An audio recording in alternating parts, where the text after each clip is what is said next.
ఇక్కడ ఉన్నటువంటి స్త్రీలు తమ భర్తలను ఎప్పుడైనా ఏమండి అన్నవారు ఉన్నారా? చెప్పాలంటే ఏమండి, మీరు వచ్చిన వెంటనే వారికి సహకారిగా గ్లాస్ మంచిని పట్టుకెళ్ళి ఇదిగోటి తీసుకోండి, మీరు తాగండి, అలసిపోయి వచ్చారు అన్నవారు చేద్దాం. హల్లెలూయా. ఇప్పుడు జరిగేటువంటి ఈ టెక్నాలజీలు ఏమైపోతుంది, ఏమండి ఇబ్బంది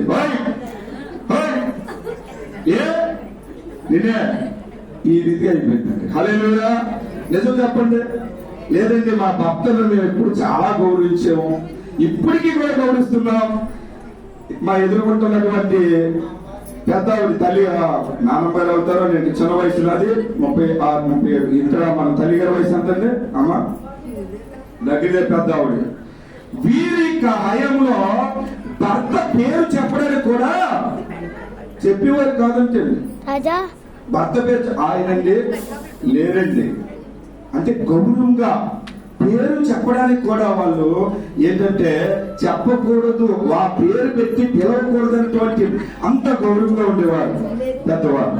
ఇప్పుడు ఏం చేస్తున్నారు, పేరు కాదు ఏదో వేరే పేరు పెట్టి పిలుస్తున్నారు. హల్లెలూయా. ఇది మంచిది కాదు.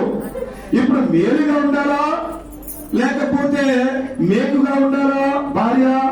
భార్య దొరికిన వారికి మేలు దొరికింది. మరి మేలుగా ఎంతమంది ఉంటున్నారు?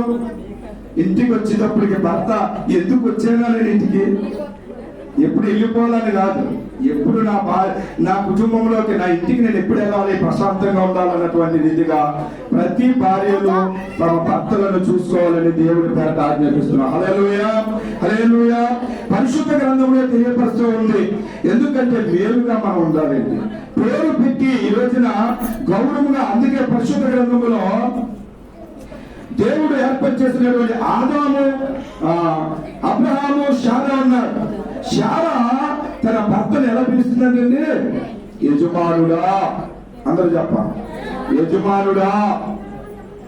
ఎంత వినయముగా, ఎంత మర్యాదగా ఆమె పిలుస్తా ఉందంటే యజమానుగా. దేవుడి స్తోత్రం. ఇది కూడా పూర్వకాలం మన ఇక్కడ ఉన్నటువంటి వారు కూడా అలాగే పిలిచారు, మా యజమానుడు ఏమంటే, మా యజమానుడు లేరండి లేదా బయటికి వెళ్ళారండి అనేవారు.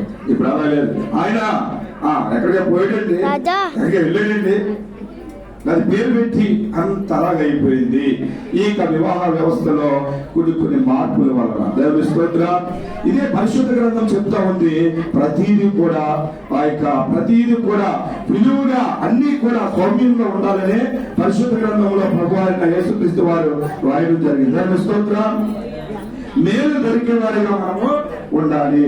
కాబట్టి ప్రియ సహోదరి సహోదరులారా, తర్వాత చూడండి, సామెతల గ్రంథము 12వ అధ్యాయము 4వ వచనం చదువుకున్నాం.